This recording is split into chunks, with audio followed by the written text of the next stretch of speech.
हाँ जी प्यारे बच्चों, ਅੱਜ ਆਪਾਂ ਲੈਸਨ ਨੰਬਰ 21 ਰਾਸ਼ਟਰੀ ਚੇਤਨਾ ਅਤੇ ਪ੍ਰਤੀਨਿਧ ਸਰਕਾਰ ਲਈ ਸੰਘਰਸ਼ ਦੇ ਵਿੱਚ ਭਾਰਤੀ ਰਾਸ਼ਟਰੀਅਤਾ ਦੇ ਉਦੇ ਦੇ ਕਾਰਨ ਕੀ ਸੀ ਇਹ ਪੜ੍ਹਾਂਗੇ। ਅੱਜ ਜਿਹੜੇ ਬੱਚਿਆਂ ਨੇ ਆਨਲਾਈਨ ਕਲਾਸ ਲਗਾਈ ਹੈ ਉਹਨਾਂ ਨੇ ਇਸ ਨੂੰ ਚੰਗੀ ਤਰ੍ਹਾਂ ਡਿਟੇਲ 'ਚ ਪੜ੍ਹ ਲਿਆ ਹੋਏਗਾ। ਜਿਹੜੇ ਬੱਚੇ ਕਲਾਸ ਨਹੀਂ ਲਗਾ ਸਕੇ ਉਹ ਇਹ ਵੀਡੀਓ ਜ਼ਰੂਰ ਦੇਖਣ। ਇਹਦੇ ਵਿੱਚ ਰਾਸ਼ਟਰੀ ਚੇਤਨਾ ਦੇ ਵਿਕਾਸ ਕਰਨ ਵਾਲੇ ਕਾਰਨਾਂ ਦਾ ਆਪਾਂ ਵਰਣਨ ਕਰਨਾ। ਰਾਜਨੀਤਿਕ ਏਕਤਾ ਪਹਿਲਾ ਪੁਆਇੰਟ ਹੈ। ਅੰਗਰੇਜ਼ਾਂ ਨੇ ਜਦੋਂ ਭਾਰਤ ਦੇ ਵਿੱਚ ਵੱਖ-ਵੱਖ ਭਾਗਾਂ ਨੂੰ ਜਿੱਤ ਕੇ ਇੱਥੇ ਰਾਜ ਸਥਾਪਿਤ ਕੀਤਾ ਤਾਂ ਇਹਦੇ ਨਾਲ ਰਾਜਨੀਤਿਕ ਏਕਤਾ ਵੀ ਸਥਾਪਿਤ ਹੋਈ। ਉਹ ਇਸ ਤਰ੍ਹਾਂ ਸੀ ਕਿ ਉਹਨਾਂ ਨੇ ਸਾਰੇ ਦੇਸ਼ ਦੇ ਵਿੱਚ ਇੱਕ ਸਮਾਨ ਪ੍ਰਸ਼ਾਸਨ ਲਾਗੂ ਕੀਤਾ ਅਤੇ ਇੱਕ ਸਮਾਨ ਕਾਨੂੰਨ ਲਾਗੂ ਕੀਤੇ। ਸਾਰੇ ਵਰਗਾਂ ਦੀਆਂ ਸਮੱਸਿਆਵਾਂ ਇਸ ਨਾਲ ਇੱਕ ਸਮਾਨ ਹੋ ਗਈਆਂ। ਦਫ਼ਤਰਾਂ ਦੇ ਵਿੱਚ ਸਾਰੇ ਪ੍ਰਾਂਤਾਂ ਦੇ ਲੋਕ ਇਕੱਠੇ ਬੈਠ ਕੇ ਕੰਮ ਕਰਦੇ ਸੀ ਅਤੇ ਉਹਨਾਂ ਦੇ ਵਿੱਚ ਵਿਚਾਰਾਂ ਦਾ ਆਦਾਨ ਪ੍ਰਦਾਨ ਹੋਣ ਲੱਗਾ। ਇਸ ਨਾਲ ਰਾਜਨੀਤਿਕ ਏਕਤਾ ਜਿਹੜੀ ਹੈ ਸਥਾਪਿਤ ਹੋਈ। ਦੂਸਰਾ ਪੁਆਇੰਟ ਹੈ ਅੰਗਰੇਜ਼ੀ ਭਾਸ਼ਾ।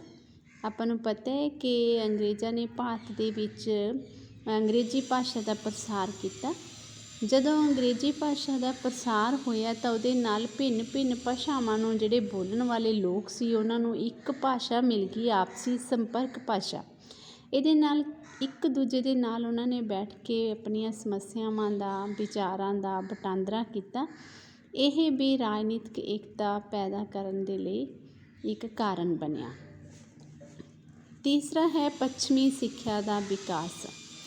ਜਦੋਂ ਭਾਰਤ ਦੇ ਵਿੱਚ ਪੱਛਮੀ ਸਿੱਖਿਆ ਦਾ ਪ੍ਰਸਾਰ ਹੋਇਆ ਅਤੇ ਇਸ ਪੱਛਮੀ ਸਿੱਖਿਆ ਦੇ ਪ੍ਰਸਾਰ ਦੇ ਨਾਲ ਭਾਰਤੀਆਂ ਨੂੰ ਪੱਛਮੀ ਵਿਦਵਾਨਾਂ ਦੇ ਵਿਚਾਰ ਜਾਣਨ ਦਾ ਮੌਕਾ ਮਿਲਿਆ।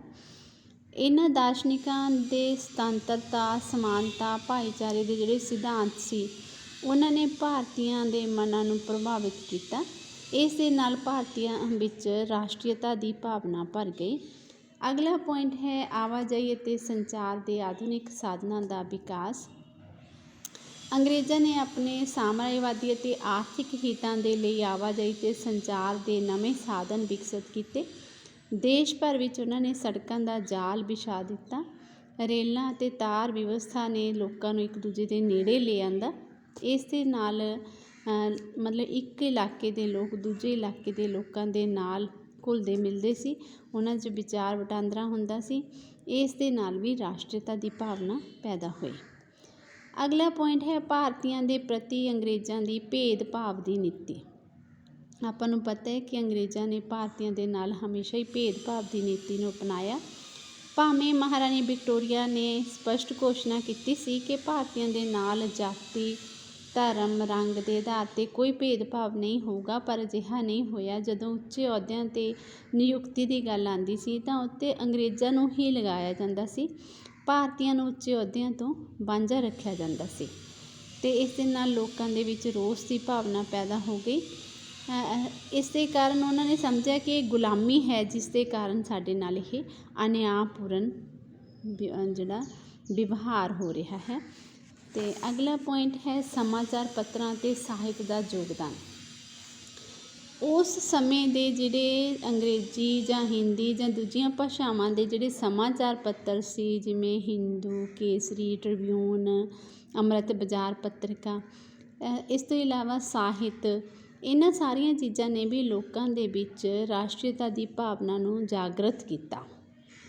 ਸਮਾਜਿਕ ਧਾਰਮਿਕ ਸੁਧਾਰ ਅੰਦੋਲਨ। ਉਸ ਸਮੇਂ ਹਿੰਦੂ, ਮੁਸਲਿਮ ਅਤੇ ਸਿੱਖ ਸਮਾਜ ਦੇ ਵਿੱਚ ਬਹੁਤ ਸਾਰੇ ਸਮਾਜਿਕ ਅਤੇ ਧਾਰਮਿਕ ਅੰਦੋਲਨ ਚੱਲੇ। ਇਹਨਾਂ ਜਿਵੇਂ ਬ੍ਰਹਮੋ ਸਮਾਜ, ਆਰੀਆ ਸਮਾਜ, ਅਲੀਗੜ੍ਹ ਅੰਦੋਲਨ, ਇਹਨਾਂ ਅੰਦੋਲਨਾਂ ਦੇ ਪ੍ਰਭਾਵ ਨਾਲ ਵੀ ਲੋਕ ਹੈ ਜਿਹੜੇ ਜਾਗਰੂਕ ਹੋਏ, ਉਹਨਾਂ 'ਚ ਰਾਸ਼ਟਰੀਅਤਾ ਦੀ ਭਾਵਨਾ ਪੈਦਾ ਹੋਈ। ਆਰਥਿਕ ਸ਼ੋਸ਼ਣ। ਆਪਾਂ ਨੂੰ ਪਤਾ ਹੈ ਕਿ ਅੰਗਰੇਜ਼ ਭਾਰਤ ਦੇ ਵਿੱਚ ਬਹੁਤ ਆਰਥਿਕ ਸ਼ੋਸ਼ਣ ਕਰਦੇ ਸੀ।